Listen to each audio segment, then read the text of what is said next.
afternoon and welcome everybody.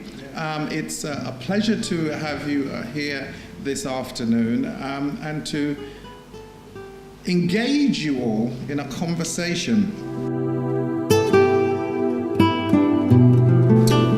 Why does it matter? Why is it important for us to pay attention to BME mental health? That's a question I've been asked a number of times, and we're going to take a little while to actually just explore that a little bit. Lack of a dream or vision because the people are not empowered. We need to build a resilience in the community so the community can appropriately address its concerns.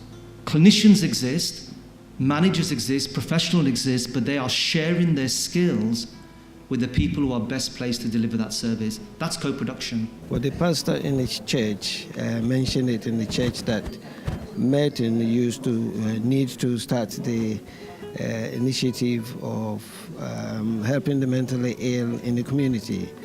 He mentioned that in the church, and so I decided to come for this conference. I've been speaking with Malik and with Bishop Copeland for a couple of years now, I guess, around this area. Very interested in the intersection between community groups and mental health issues and faith. So when the opportunity came up to host here, we jumped at it. It seems really exciting and it matches the whole area. We can support the whole area in that.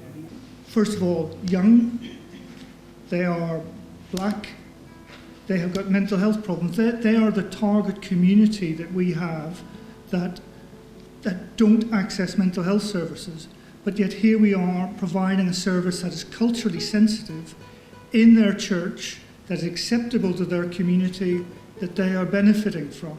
That we want to work with local communities in terms of how we co-produce or how we provide mental health services with those communities.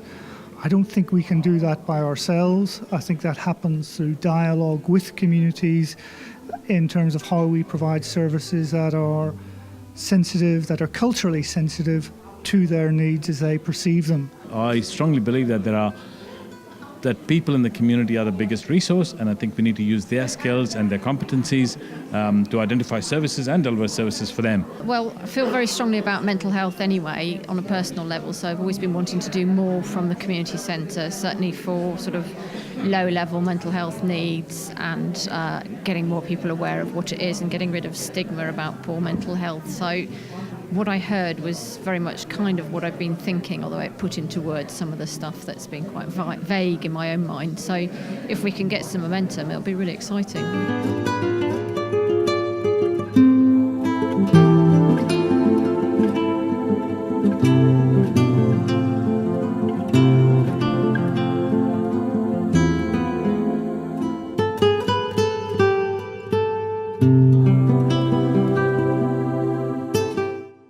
Primary thing really is listen to the service users of the services.